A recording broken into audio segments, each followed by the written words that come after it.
Hello and welcome. My name is Sean Callanan from Sports Geek, sportsgeekhq.com. You might be listening to this on the Sports Geek podcast feed, but this is a different format. It's a video. I'm going to walk through some articles around one of the biggest topics that's sort of broken this week around the Facebook newsfeed proposed changes. So this is a format that's used in a few different publishers. So I thought I'd give it a go. So what I want to do is sort of look at where the Facebook newsfeed changes, what is proposed, what Facebook is saying, what other pundits and analysts are saying, and then potentially look at what the impacts might be for the sports business. So if you're listening to this on the Sports Geek podcast feed, either in iTunes or Pocket Casts or the like, and you want to sort of see the visual side of it, as I said, go to Sports Geek on Facebook, check out my LinkedIn, Sean Callanan. If we haven't connected, I'd love to connect. Also, we're going to put it on the YouTube channel, and if Twitter allows, I'll upload the native video to Twitter and see how it all goes. So, I guess let's get started. And it all starts with listening to Zuck.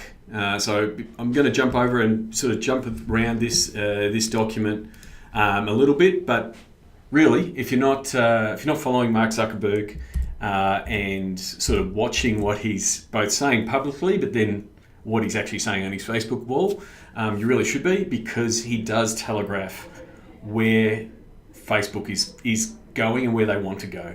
And so at the moment, like from this post on January 12, just a little bit over a week ago, he sort of wants to double down on the connectedness of Facebook and bringing people together.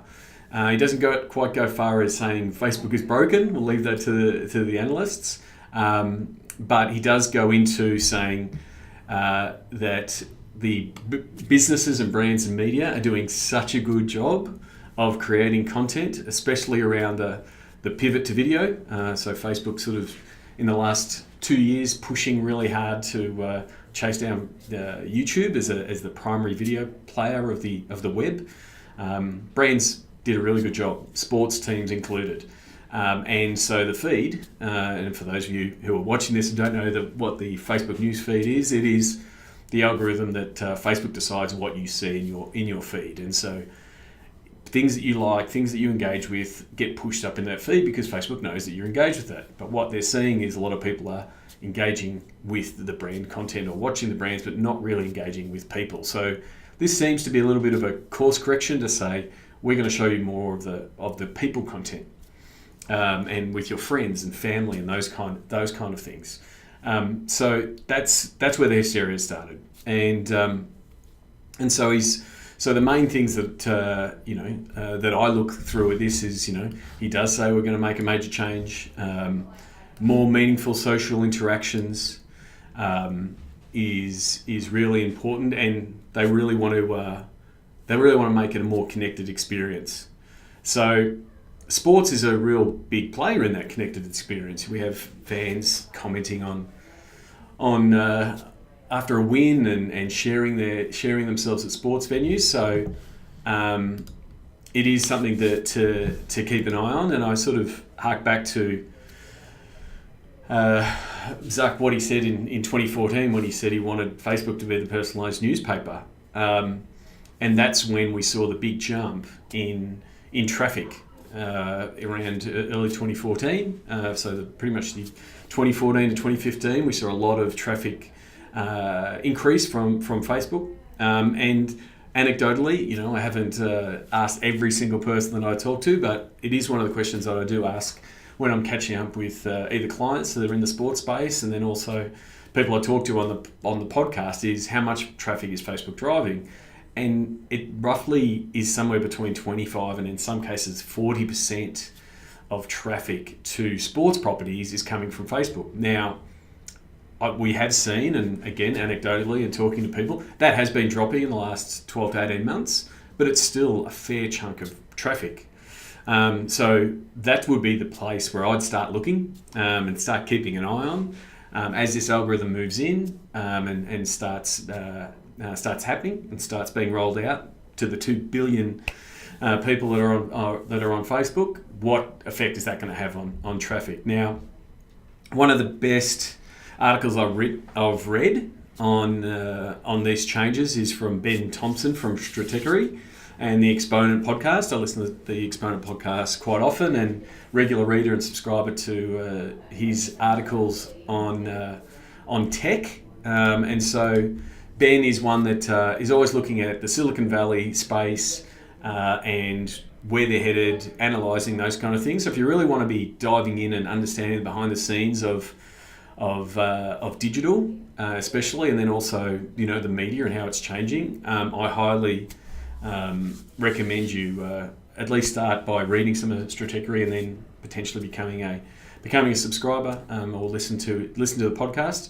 So he sort of breaks down both Mark's commentary, Zuck's commentary on Facebook, and then starts looking at, does he believe it? Where are they headed? Those kind of things. And again, it's all about doing right by the community, and then then he's questioning whether it's Facebook's believability.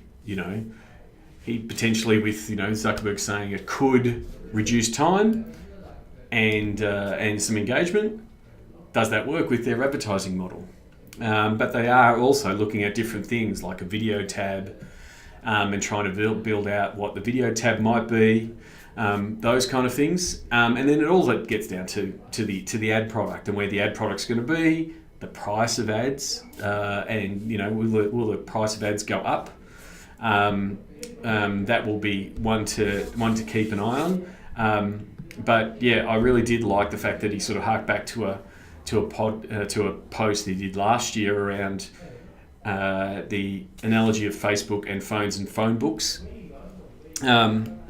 and talking about that the phone book is super valuable. Facebook is your phone book. It's got all of your important contacts and all of the brands and that you're looking for, and so it's very easy to monetize. Whereas the phone is when you talk to someone and at the end of the call, the moment's gone and you simply hang up. And he likens Facebook, especially in the US, to the phone book, whereas and the phone might be Snapchat, which is used as the messaging service, or it might be Messenger or WhatsApp and that kind of thing. And it does change around the world, and so it's a really good deep dive article on parts of the announcement, where the news feed goes, and really looking at it as the title suggests, Facebook's motivations for the change. So yeah, definitely one to read, definitely one to follow. Then I think the other part is, how is this change going to affect sports? And so this DigiDay article sort of looks at what sports have been doing, what they need to do going forward, and what potentially the changes will mean. So there's a little bit in here that a lot of the work that we're doing with teams and rights holders around how do you value social content, and then how do you guarantee some results for sponsors. And so there is the traditional we're selling X many posts for a certain amount, and then we tell them the value. That's going to be really fraught with danger if this change comes in and what your proposed value and proposed metrics are reach and those kind of things. So there's going to be a lot of dancing done by commercial execs and sponsorship execs if the landscape changes, which it's going to. So I think there's something really important there, and then there's also some talk in this article around what some of the big European football teams are doing by building out regional pages. Will those regional pages be worthwhile going forward with multiple assets, and might be a consolidation? But I definitely agree with this statement around sponsorship and meaningful partnerships between rights holders and brands. There needs to be new measurement, and there needs to be a focus on actually delivering value to the sponsor. We can't simply say here's the reach and here's how many people saw it and here's the impressions, because it's so in flux. So you should be trying to focus on how do we get leads for the client, how do we give them results both on the platforms that we're using, and Facebook being one of them, but also how do we connect that with the the digital experience outside Facebook, but then also in stadiums. So I think there's a few pieces that need to be looked at there. I think the last couple of weeks, especially in the NFL. Shout out to good friend Scott Kegley from the Minnesota Vikings. Sports will still and continue to be premium content on the platform, and it still will be able to go viral, and it still will be able to go reach. Now, Facebook is watching all of its stats to say, is it a great experience? Is it a great experience for our users? And Scott will attest that the Vikings fans love that play. They're going to watch it again and again and again. So it's going to tick all the boxes from a does this help and the experience of the fan and the user in this case. So I think it's really important not to have the panic stations, but that said, understand where Facebook's trying to head from a content point of view and what it wants for its users. And so it's something that you should always be thinking about yourself about. We're going to put this out on Facebook. What do we want the user to do? Do we want them to comment on it? Do we want them to watch the video? Do we want them to click through? That's going to be more paramount. Hey, we're just going to put up another post and just expect the traffic. Bad content will not work. And a really interesting and sort of gives me a little bit of confidence around Facebook and sports is, the recent hiring of Peter Hutton from Eurosport to Facebook. Primarily, again, this is from the Guardian. Primarily to look at Facebook in the model of acquiring rights for sports. So again, I do think sports as a media, as a vertical, should almost get a different marker on the algorithm, and the fact that there is a talented Facebook sports team there that will be saying, well, this is the content that our fans, that our users are engaged with, and the fact that they're going to try to dive into the live sports space and use that as a space to build up the Facebook Watch platform. It's again something to keep an eye on, and congrats to Peter for taking on the role. I look forward to seeing one, as the rights come up, and how Facebook sort of deals with them and presents them, because it will potentially be a new product on how you consume videos.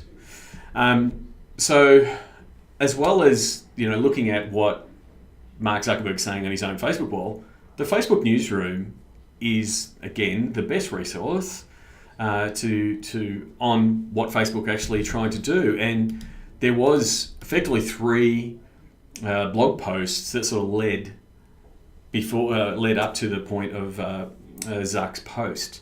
One was fighting engagement bait, and again, it's all about making the experience better for people on Facebook.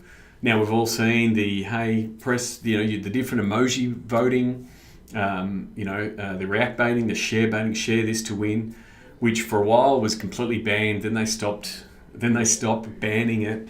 Now they're just going to do it algorithmically. So you can still do all these things, but know that Facebook will start detecting it. It will lower its reach, those kind of things. So, the tagging and comment baiting, and it is something that some media brands are doing a lot of. It'll be interesting to see how that is affected. We've seen some sports use it quite effectively, both on Facebook and on other platforms. I really like what the Sacramento Kings are doing with a few of their Instagram posts around, the last 3 digits of your phone number. This is the type of player you are. Those kind of things. But what Facebook's saying is they're going to start algorithmically weeding out these pieces of content. And then the other piece that Facebook is trying to address is fake news. Fake news. It's the catch cry of 2017.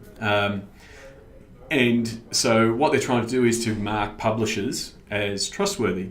So I don't think this one will impact sports so much, because I think they'll have a high trust factor, the fact that they're already verified. And we've already seen that this kind of work that Adam Mosseri and his team are putting in has worked before, when they got rid of the clickbaity articles and those kind of things, and they just sort of completely disappeared. from the feed. So again, trustworthiness, I think sports has that, so I think it's actually going to be a win in this case. But again, their goal is to bring people closer together. And so it is a matter of, they're going to look at, and again, it sort of does break down all the things around the factors, include type of content, the watch time, the referral traffic.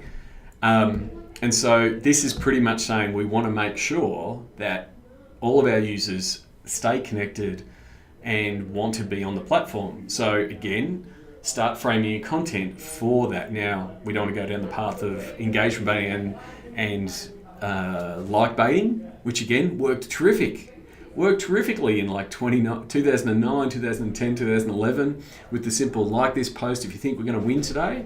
That's going to get detected by the algorithm, but how can you do content, and it might not be every single piece of content, but how can you do content that will get people to engage, get people to comment naturally without trying to pull it out. And I think, again, sports naturally does that. It naturally is a conversation starter. So I think one of the things, this is a slide that I've used multiple times. It's been in my presentation deck for many years. The thing that has changed over time is the order of those types of posts. So what this slide, this graphic sort of produces is how do you go about getting engagement, and as the newsfeed has evolved, this has evolved. So 2009, 2010, it would have been ranked picture, link, his videos weren't on there, and question. And then 2014, when the personalised newspaper comment and focus came out, link went to the top of the tree because it would drive traffic and engagement and conversation. And then in the past 12 to 18 months, it's been video. So it's been, you post a video, you'll get more engagement, you get more reach, you'll get more views. Now, this is where it'll be interesting to see how that potentially reorders in the next 12 months. To see exactly, what video works, whether video sits in short form video that works really well, there's highlights, those kind of things that builds out, great audiences, very shareable, versus longer form video. Is that going to move into the Facebook Watch platform, which pushes it to somewhere different? But you might be producing a show that comes out every week that people subscribe to. So things like the reality shows that Facebook has invested in, like Ball and the Family with LeVar Ball and his sons in their reality show. You can follow the episode. We're seeing Wired do that with its autocomplete interviews and those kind of things. So that's something to watch. And I really think you need to be diving in on the analytics of your videos, especially on Facebook, both either by who's watching them and how long they're watching them. If you're putting up a 90-second video and only 8 seconds is being watched, that's not a video that's going to work. That's going to be a video that's going to get flagged in the algorithm and not be shown as much. So really dive into your stats. Nothing is going to save you as far as what the content is, but at least look into the stats to know this is working, this is not working, and don't hold on to content that's not working. It's great to say, yes, the season ahead we're going to do 25 of these videos. If they're not working after 3, it has to be changed. It has to be a little bit more agile in what you're doing from a content point of view.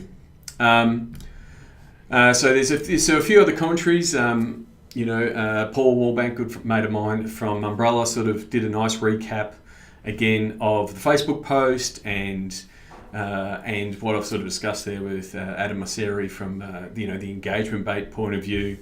And again, you dive into the comments and there's a little bit of why are we doing this? Paid is going to have to be, they're just doing it from an advertising point of view. They're being greedy. But it is a case of you build your house on someone else's land, you've got to pay rent. And so, diversifying your portfolio from a content point of view and your distribution point of view. Facebook's still going to be the biggest player in the market, but It's about, well, what do other channels offer, and not being all in. I really enjoyed Murray Smith. So Murray Smith is a social media social media marketer and consultant. I've met her a couple of times at conferences in the States. She provides a really good recap of, there you go, Murray will have to be probably changing her Facebook cover about video. But again, she sort of goes through, and I think the main bit was this piece, prioritising content that sparks conversations and meaningful interactions. Again, if that's not the definition of sports content, I don't know what is.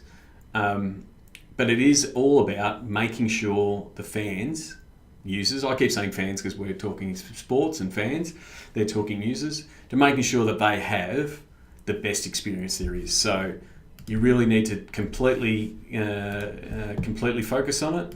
I think the other piece is also looking at what other publishers outside sports, how they're reacting to this proposed change. Again, it's a proposed change. It will come through. It's been announced, but we can't say with any surety that this is how it's going to work until it starts happening.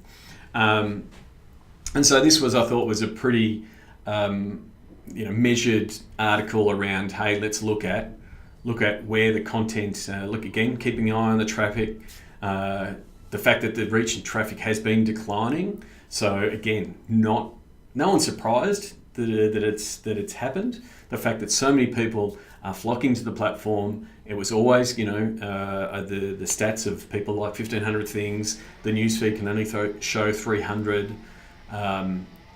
It's going to be there is going to be that push point. So I think looking at what other digital publishers are doing and what they're doing to mitigate that risk, which ones are working well, I think is important, because if you're just looking at, hey, this is what the sports industry is doing, you're not seeing the success that the publishing industry and those kind of things. There's a couple of other new good articles and some that are a bit more extreme than others that are effectively trying to click. Will it spark the death of social media agencies? For the ones that are just producing content and saying, cool, we will help you produce content for your Facebook page, we'll charge you a fee, and they are content producing agencies, they will be in trouble. Because the previous reach and the previous engagement they would have got would be trouble. It will drop. But the ones that have a deep understanding of how to use the ad tech behind the scenes and produce good content that people do want, it will be really important. And it will be tough, I think, for some social media agencies to tell clients, and this is probably more so outside sport than inside sport, that Facebook's not the right platform. Or if Facebook is the platform you want to try, it's going to be a spend. It's a paid play, which again works, but it's not going to be for everybody. So I think there is going to be a few agencies that get there. I think Gizmodo, was a little bit more, a little bit harsh on the change. And again, more so on how they're going to go about it, the fact that they're going to be asking customers via surveys. I think probably there'll be more in the analysis of the data and what people are consuming than 100 or 1,000 or 100,000 people filling out a survey saying what they want from Facebook. But again, articles are going to be written. They're all worth reading, and I think this one was a bit of a precursor to it in the fact that so many brands and so many content publishers did the pivot to video, and it worked early, but then it started to drop. So I think the fact that some had some really good success there pushed a lot of other people in there and caused the issue that Facebook is trying to correct, the fact that too many people were just looking through their feed and there was video after video after video after video from a whole bunch of brands that it wasn't stopping thumbs. And so I think that's where there is some changes. Now, I guess there's what's the recap of this? What do people think? What about the alternatives? I do think this provides potentially an opportunity for other platforms. And like, I clicked to this article around Snapchat because I think they're really pushing really hard on the publisher side and also pushing really hard on the brand advertiser side. I still think, going back to that Ben Thompson phone book analogy, I still think it is. I agree with him in that it's hard to get ads into the phone space.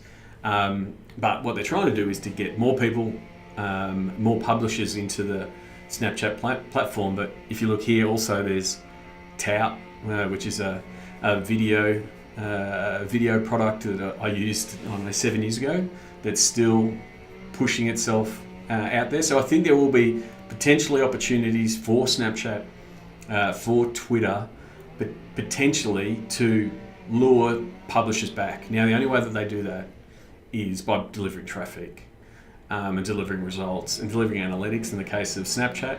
So it'll be interesting to see how they react to Facebook going deeper on how do we connect people. And so hopefully you're not hearing the chainsaw in the background, but about to wrap up. What I wanted to do is to give a little bit of a recap of what you're saying. So I shared this on a few of my social media channels. Funnily enough, the most successful channel from a terms of reach and comments was LinkedIn, which I do think is the changes it's been making recently around content and engagement and reach and those kind of things. It's a really valuable platform. It's more of a valuable platform from a B2B point of view and connecting with other people. So if you're in the sports business, I highly suggest you connect with other people. Happy to connect with me, as I'm always sharing and asking people what they think. Jeremy links to the article from Neiman Lab that I spoke about. I completely agree with what Kieran's saying here around, if you've got a solid strategy in place and you know what your audience is and you know the content that they want, you shouldn't have an effect. But there is concerns around the traffic, and so diving in and watching the analytics a little bit closely. But there's a bit of stay, hold, watch, which is a really good strategy from Kieran at the Adelaide Footy Club. I again agree with Hamish.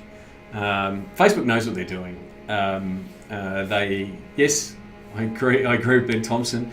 There may be advertising impacts and it might be a strategy to build out more revenue, but they are taking on board and probably seeing people engage less and those kind of things. And they want to correct that, because if people start being disengaged and stop using the platform, they could become, this millennium's MySpace. Will it happen? Who knows? But no one thought people would leave MySpace in droves. So they are staying customer focused, which any business should be.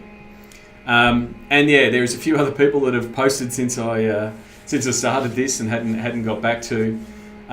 Yes, I agree with Craig here at Leeds United. And a lot of it's been blown out of proportion. And it's important just to go back to Kieran's point of keeping an eye on the stats. And I agree with George. To a certain extent, sports are safe. They are safe, but I think the part that is not safe is that sponsorship piece. The post that gets done for the sponsor for X reason, that will get hit by the algorithm. So I think that's a piece. Barry, yes, it is just he's believing it's a fake news. I think it's more than just the correcting of the fake news problem. But I do think the fact that, agree with Steve Gibbs there around the fact that they're pushing into live sport and want rights means, hey, they'll definitely be looking at that and it'll be part of the algorithm. But again, agree. It's as content creators, if you're creating content for Facebook, it can't be cheap. It can't be lazy. It's got to be deeper. It's got to hit an audience.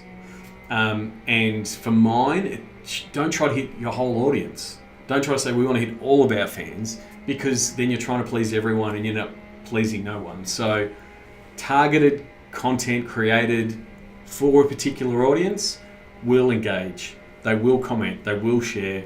It will tick all the boxes. So, so I think there's a few things there. It does concern me that of the 3 posts that I did, Facebook got the least. Jared seems to think they're going to fragment the publishers, which I think they are going to do. I don't think it's completely just a way to pull more money out of the publishers, because they do need premium content to get people in there. Because if people personally aren't producing the content, then a lot of people use Facebook as the personalised newspaper. There's going to be a bit of untraining that Facebook's going to have to do if people are, hey, this is where I get my news, this is where I expect it. So again, I think Facebook's going to cater for a few. The one that had the least reach and got the least comments was unfortunately the Facebook page, which is a little bit ironic, but it's to be expected. Because people aren't engaged with the Sports Geek Facebook page or with me, with my Facebook page, as much as they are with me on LinkedIn and with me on Twitter. So I think that's about it to wrap it up. I'll be putting links, all of these links, into a